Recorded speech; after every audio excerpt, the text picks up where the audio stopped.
आपने स्वामी विवेकानंद का नाम तो सुना ही होगा।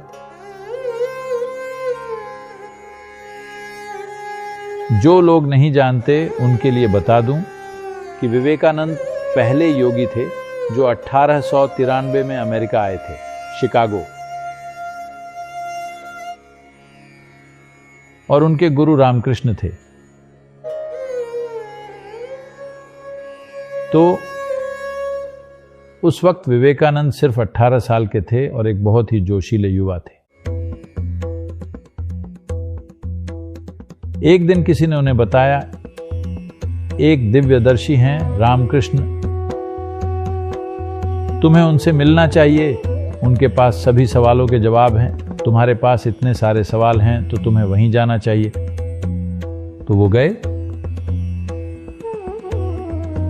वो पूरी तरह से जोश और तर्क से भरे हुए थे और हर चीज को लेकर उनके पास तर्क होते थे।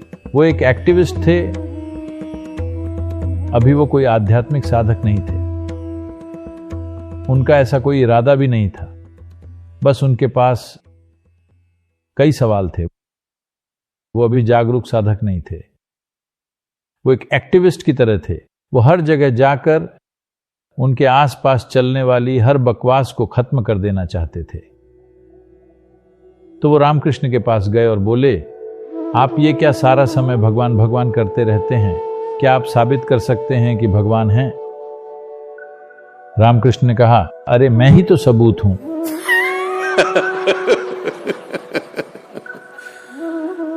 इसने उनको पूरी तरह धराशायी कर दिया।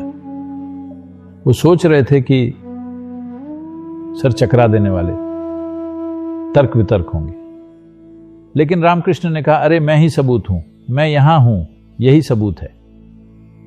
फिर विवेकानंद ये पूछने की गलती कर बैठे कि क्या आप मुझे इसका अनुभव करा सकते हैं? रामकृष्ण ने पूछा, तुम्हारे पास साहस है? विवेकानंद एक बहुत साहसी व्यक्ति के रूप में जाने जाते, पर वो एक पल के लिए हिचके और बोले, हां मैं देखना चाहता हूं। रामकृष्ण ने अपना पैर उठाकर उनके सीने पर रख दिया और विवेकानंद कई घंटों तक समाधि की अवस्था में रहे।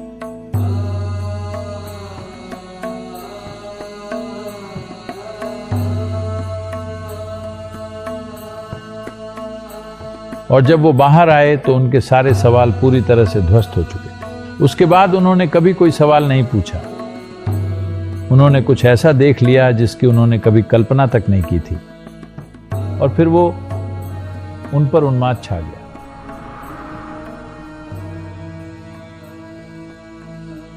रामकृष्ण खुद,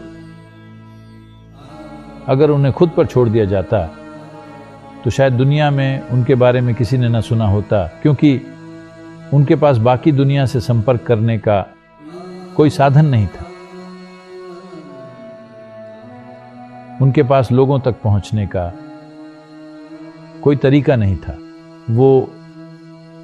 वो अविश्वसनीय थे, लेकिन दुनिया में काम करने के लिए जरूरी होशियारी उनके पास नहीं थी।